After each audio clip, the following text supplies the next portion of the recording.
ବନମାଳୀପୁର ନାମକ ଗୋଟିଏ ଜଙ୍ଗଲ ଥିଲା। ସେଠାରେ ଏକ ମାଙ୍କଡ଼ ରହୁଥିଲା। ତାର ନାମ ଜଗୁ ଥିଲା। ସେ ବହୁତ ଆନନ୍ଦରେ ଏ ଗଛରୁ ସେ ଗଛ ଡିଆଁ ଡିଁ କରି ଫଳମୂଳ ଖାଇ ଜୀବନ ବିତାଉଥିଲା। ଦିନକର ଘଟଣା। ଜଗୁ ଭାବିଲା ଆରପଟ ବାସପୁର ଜଙ୍ଗଲକୁ ଯିବାକୁ। ସେ ନିଷ୍ପତ୍ତି ନେଲା, ମୁଁ ନିଶ୍ଚୟ ଯିବି। ଜଗୁ ମାଙ୍କଡ଼ ତା ଯାତ୍ରାରେ ବାହାରିଲା। ରାସ୍ତାରେ ଯିବା ବାଟରେ ତାର ବାଘ ସହିତ ଦେଖା ହେଲା। ଜଗୁକୁ ଦେଖି ବାଘ କହିଲା, ଯାହା ହେଉ ଆଜି ଟିକେ ମାଙ୍କଡ଼ ମାଂସ ପାଟିରେ ବାଜିବ। ବହୁତ ଦିନ ହେଲାଣି ମାଂସ ଟିକେ ପାଟିରେ ବାଜିନି। ଇଆଡ଼େ ମାଙ୍କଡ଼ ଜଗୁ ମନ ଭିତରେ ବହୁତ ଡରି ଯାଇଥିଲା। କିନ୍ତୁ ମନରେ ସାହସ ଦେଖାଇ କହିଲା, ଏ ବାଘ, ଜାଣିଛୁ ମୁଁ କିଏ? ମୁଁ ହେଉଛି ଏ ଜଙ୍ଗଲର ରାଜା ସିଂହଙ୍କ ସାଙ୍ଗ। ଏ କଥା ସିଂହ ଜାଣିଲେ ତୋ ଅବସ୍ଥା କ'ଣ ହେବ ଜାଣିପାରୁଛୁ ତୁ?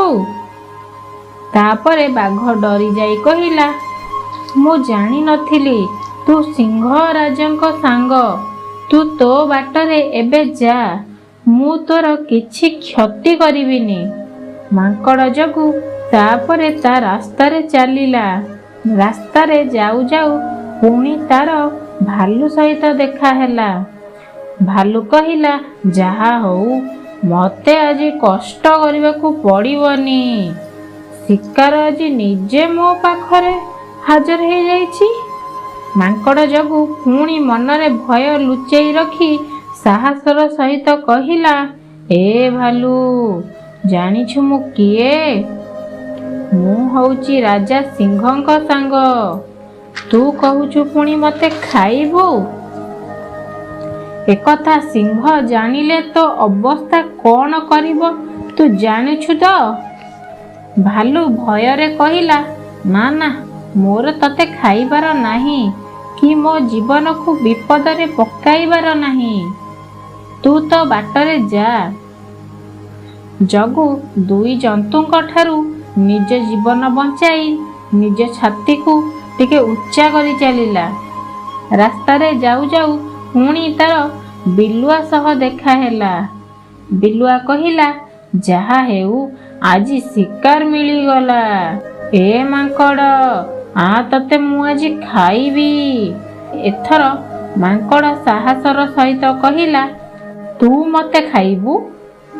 ମୁଁ ରାଜା ସିଂହଙ୍କ ସାଙ୍ଗ, ତୁ ପୁଣି ମତେ ଖାଇବୁ? ଖାଇବୁ ତୁ?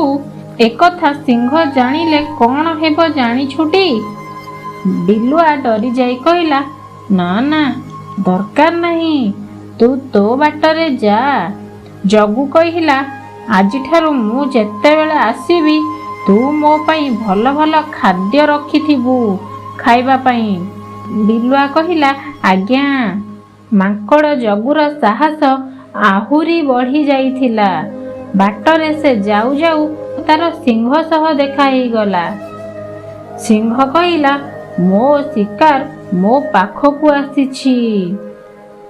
ମାଙ୍କଡ଼ ଏଠି ଟିକେ ଡରି ଯାଇ ଭାବିଲା, ମୁଁ ତ ସମସ୍ତ ଜୀବଜନ୍ତୁଙ୍କୁ ବୋକା ବନେଇ ସିଂହ କଥା କହିକି ପଳେଇ ଆସିଲି, ହେଲେ ନିଜେ ସିଂହ ଆସି ମୋ ଆଗରେ ଠିଆ ହୋଇଯାଇଛି।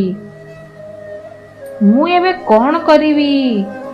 ପୁଣି ଜଗୁ ମନରେ ସାହସ ଦେଖାଇ କହିଲା, ଏ ସିଂହ, ତୁ କହୁଛୁ ମତେ ଖାଇବୁ? ଜାଣିଛୁ ମୁଁ କିଏ? ସିଂହ କହିଲା, କିଏ ତୁ? ଜଗୁ କହିଲା, ମୁଁ ଗୋଟେ ଯାଦୁଗର। ମୁଁ ଯାହା କହିବି ତୁ ଏବେ ସେଇଆ ହୋଇଯିବୁ। ଜାଣିଛୁ ଏ ଜଙ୍ଗଲରେ ସବୁ ପଶୁପକ୍ଷୀ ମତେ ଦେଖିଲେ ଡରନ୍ତି। ଏଥିରେ ତୁ ପୁଣି ମତେ କହୁଛୁ ଖାଇବୁ? ଦେଖିବୁ ଏବେ ମୁଁ ତୋର କି ଅବସ୍ଥା କରିବି। ସିଂହ ଡରି ଯାଇ କହିଲା, ମୁଁ କେମିତି ବିଶ୍ୱାସ କରିବି ତୁ ଗୋଟେ ଯାଦୁଗର ବୋଲି? ମତେ ପ୍ରମାଣ ଦରକାର। ମାଙ୍କଡ଼ ଜଗୁ କହିଲା, ପ୍ରମାଣ ଚାହୁଁଛୁ? ତାହେଲେ ଚାଲ ସବୁ ପଶୁପକ୍ଷୀମାନଙ୍କ ପାଖକୁ ଯିବା। ସିଂହ କହିଲା, ହଉ ଚାଲ। ଜଗୁ ସିଂହ ପିଠିରେ ବସି ଜଙ୍ଗଲ ଆଡ଼କୁ ଚାଲିଲା। ଏପଟେ ଜଗୁ ସମସ୍ତଙ୍କୁ କହିଛି କି ସିଂହ ମୋ ସାଙ୍ଗ ବୋଲି। ତେଣୁ ଜଗୁ ଯେତେବେଳେ ସିଂହ ସହିତ ଯାଉଥିଲା ତାକୁ ଯେଉଁ ଜୀବଜନ୍ତୁ ଦେଖିଲେ ପ୍ରଣାମ କଲେ। ଏପଟେ ସିଂହ ଭାବିଲା ସତରେ ମାଙ୍କଡ଼ ପାଖରେ କିଛି ଯାଦୁ ଅଛି। ତେଣୁ ସମସ୍ତେ ଜୀବଜନ୍ତୁ ତାକୁ ନମସ୍କାର କରୁଛନ୍ତି। ସିଂହ ଭାବିଲା ମାଙ୍କଡ଼ ସହିତ ଦୋସ୍ତି କଲେ ସମସ୍ତେ ମୋତେ ଡରିବେ। ଏହା ଭାବି ସିଂହ କହିଲା, ମାଙ୍କଡ଼ ଭାଇ ତମେ ମୋ ସାଙ୍ଗ ହେବ କି? ଆମେ ଦୁଇ ଜଣ ମିଶି ଏ ଜଙ୍ଗଲରେ ରାଜ କରିବା। ମାଙ୍କଡ଼ ଜଗୁ ମନେ ମନେ ଭାବିଲା ଠିକ୍ କଥା। ସିଂହ ସହିତ ଦୋସ୍ତି କଲେ ଜଙ୍ଗଲରେ କେହି କିଛି ମୋର କ୍ଷତି କରିପାରିବେନି। ଜଗୁ କହିଲା, ଠିକ୍ ଅଛି, ତମେ ଆଜିଠାରୁ ମୋର ସାଙ୍ଗ। ଜଗୁ ଆଉ ସିଂହ ସେହିଦିନ ଠାରୁ ମିଶି ଜଙ୍ଗଲରେ ରାଜୁତି କଲେ।